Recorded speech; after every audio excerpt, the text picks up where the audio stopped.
Negara dengan iklim tropis seperti Indonesia ini sangat cocok untuk budidaya jamur tiram. Cara budidaya jamur tiram cukup mudah dan modalnya pun tidak begitu banyak.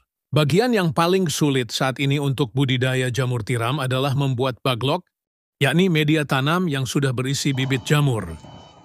Namun nggak perlu khawatir jika Anda baru pertama kali terjun di dunia jamur tiram, sementara untuk urusan baglok yang sudah siap tumbuh, bisa pergi ke orang lain terlebih dulu.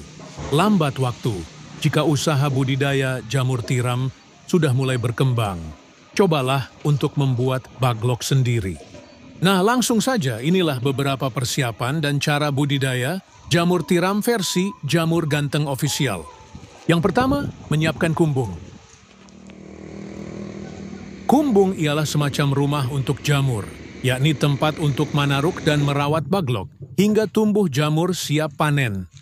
Di dalam kumbung tersebut terdapat rak yang bertingkat. Biasanya terbuat dari kayu atau bambu, dindingnya bisa menggunakan papan atau paranet. Dan pada bagian atap menggunakan genteng. Jangan menggunakan seng atau asbes yang mudah mendatangkan panas. Bagian lantai sebaiknya dibiarkan menggunakan tanah, agar saat terkena air mudah meresap.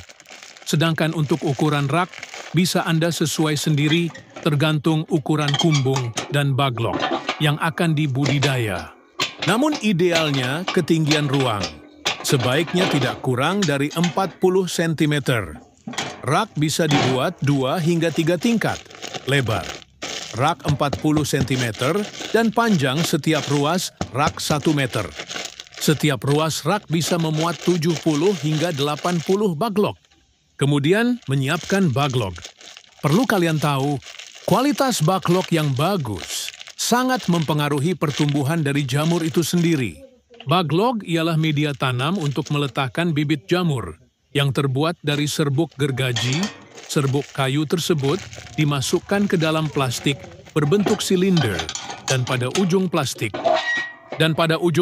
diberi lubang, di mana lubang tersebut nantinya jamur tiram akan tumbuh keluar. Saat ini baglok jamur tiram YJ berbobot 1 kg dijual, kisaran harga 3.000. Cara merawat baglok. Pertama, silahkan letakkan baglok pada rak yang sudah berada di kumbung. Anda bisa menyusunnya secara vertikal atau horizontal. Jika menyusun secara horizontal, berarti lubang baglok berhadapan ke samping. Sedangkan jika secara vertikal, maka lubang baglok menghadap ke atas. Namun biasanya, untuk para pemula lebih milih untuk menyusun baglok secara horizontal.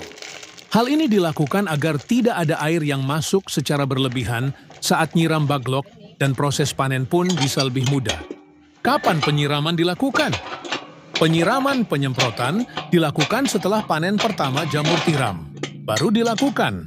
Penyiraman biasanya dilakukan sebanyak 3 kali dalam sehari. Lakukan penyiraman dengan sprayer atau sistem kabut frekuensi. Penyiraman 2-3 kali dalam sehari tergantung suhu dan kelembaban kumbung. Proses panen. Inilah proses YG terakhir, yakni panen budidaya jamur tiram. Bila baglok yang digunakan permukaannya telah tertutup sempurna dengan miselium, biasanya dalam waktu 1 hingga 2 minggu sejak pembukaan tutup baglok.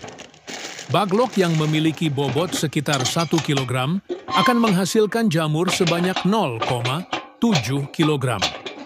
Jamur akan tumbuh dan sudah bisa dipanen jika dirawat dengan baik dan benar. Baglok jamur bisa dipanen hingga 4-5 kali panen. Setelah itu, baglok dibuang atau bisa digunakan bahan ompos. Pemanenan dilakukan terhadap jamur yang telah mekar dan membesar tepatnya bila ujung-ujungnya telah terlihat meruncing. Bila masa panen lewat setengah hari saja, maka warnanya menjadi agak kuning kecoklatan. Bila sudah selesai itu, jamur cepat layu dan tidak tahan lama. Kemudian jarak panen pertama ke panen kedua berkisar 2 hingga 3 minggu. Semoga bermanfaat dan barokah. Amin, amin, amin. Monggo YJ minat mau usaha jamur tiram, bisa diorder baglok jamur tiramnya via 108 5259 352057 atau via Shopee Yayan Mushroom, gratis, konsultasi seputar dunia perjamuran, tidak usah khawatir, takut gagal siap dibimbing sampai berhasil.